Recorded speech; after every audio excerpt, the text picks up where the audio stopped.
Hey, what's up guys, c'est Initium. Bienvenue dans votre petite vidéo du mercredi évidemment. Alors j'avais prévenu sur mon Instagram et sur Twitter aussi je crois. Je crois sur Twitter, je suis même plus sûr.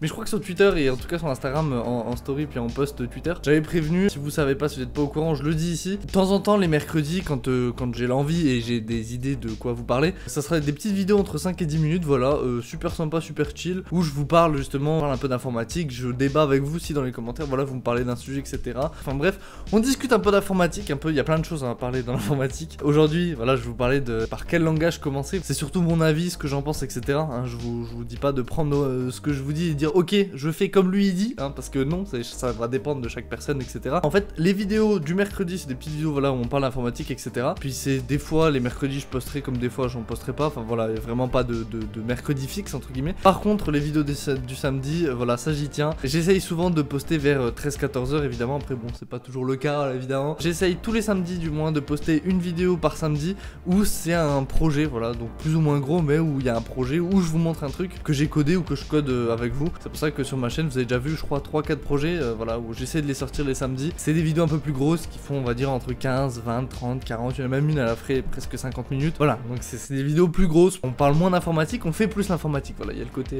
là on parle plus d'informatique ici, et les samedis on fait plus de l'informatique, voilà, enfin de la programmation, parce que l'informatique ça veut tout et rien dire. Voilà, petite précision, maintenant on peut passer à la vidéo, c'est parti. Donc, par quel langage il faut débuter? C'est très simple, il n'y a pas vraiment de langage, voilà, ça s'arrête là, c'est ça.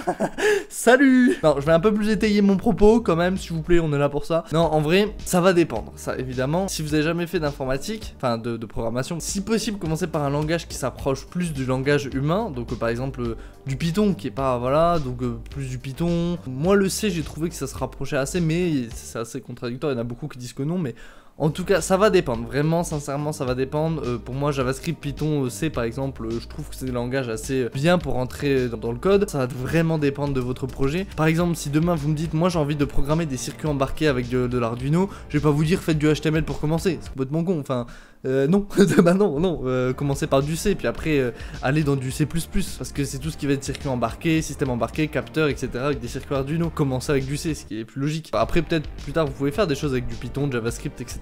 Mais autant aller dans la logique où vous commencez par ça, selon moi, selon ce que je pense évidemment. C'est à débat, hein, ça crée fortement du débat ça. Si vous voulez commencer par la programmation web, là oui, d'accord, il faut commencer par du HTML, après vous étendre avec du CSS, puis attaquer le JavaScript. Puis après, tout ce qui est back-end, soit vous faites du PHP avec Symfony, soit vous attaquez Python, Django ou Node.js avec JavaScript. Après ça c'est à vous de voir, mais d'abord commencez si vous voulez faire du web par exemple par du HTML, ça c'est sûr. Si vous voulez commencer par de l'intelligence artificielle par exemple directement, là effectivement c'est sympa de faire du Python, mais d'abord pas commencer par du data science ou de l'intelligence artificielle avec du Python évidemment, mais commencer avec du Python avec des petits projets en Python, créer une petite calculatrice, créer un petit jeu de casino, voilà, au moins vous manipulez un peu des variables, etc., des petits dictionnaires d'objets, des tuples, vous manipulez un peu tout ça, des petites fonctions, etc. Et après vous étendre un par un, étendre vos bibliothèques. Donc par exemple d'abord faire du Python classique, et une fois que vous avez bien compris les bases du Python classique, etc., et que vous arrivez bien à l'utiliser, là vous pouvez vous étendre sur d'abord après Panda, puis après NumPy, puis après Matplotlib par exemple. Vous vous étendez comme ça jusqu'à aller, j'ai plus le nom en tête, je suis désolé, des frameworks,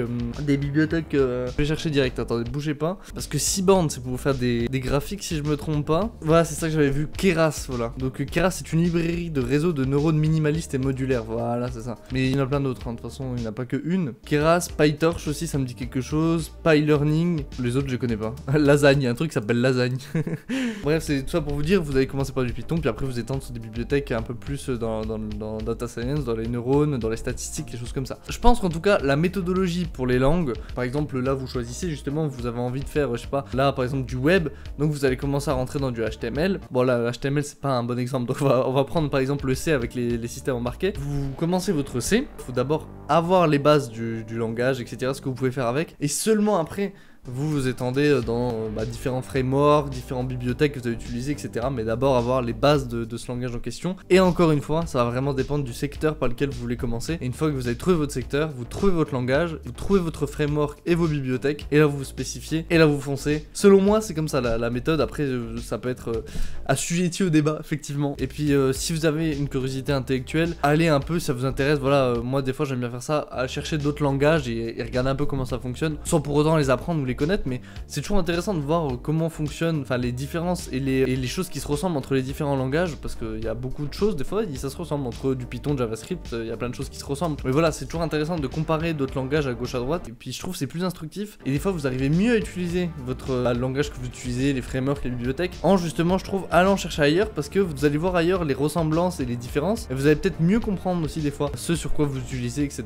Pourquoi vous l'utilisez, pourquoi il n'est pas dans l'autre langage, comment ça fonctionne, et je trouve que c'est vraiment intéressant de regarder sans forcément l'apprendre. Loin de là, et puis des fois ça sert à rien si vous allez dans un domaine et que vous allez apprendre, par exemple vous allez que dans du système embarqué électronique et que vous apprenez le C, vous allez pas apprendre l'HTML si vous voulez jamais votre vie faire du web, mais juste regarder un peu comment ça fonctionne, c'est toujours intéressant, et de comprendre un peu comment ça se pratique, etc. Bon, le HTML, je vous rassure, ça sera extrêmement simple, mais si vous regardez un peu plus du JavaScript, du Python, ou du côté back-end, côté serveur, vous pouvez voir un peu comment ça fonctionne, et puis même je trouve que dans la vie de tous les jours ça sert, même si vous connaissez pas, vous arrivez pas à le pratiquer, mais vous arrivez à reconnaître et comprendre un peu la structure, c'est toujours intéressant de savoir comment les choses sont faites. De toute façon le code, vous allez voir, je trouve, depuis que j'en fais, j'ai l'impression que ça se relie pas mal. De toute façon il y a plein de choses qui se relient entre eux, et c'est hyper intéressant, et c'est toujours bien voilà de trouver à gauche à droite, mais c'est sûr il faut pas le commencer direct par vous éparpiller. Voilà mon avis sur le langage de programmation, j'espère que ça vous a peut-être aidé, ça vous a peut-être conseillé, voilà, évidemment on peut apprendre comme je vous ai dit pour argent comptant, je ne détiens absolument pas le savoir absolu, et je suis loin d'être un gourou, hein. On n'est pas là en mode tout ce que je dis c'est vrai,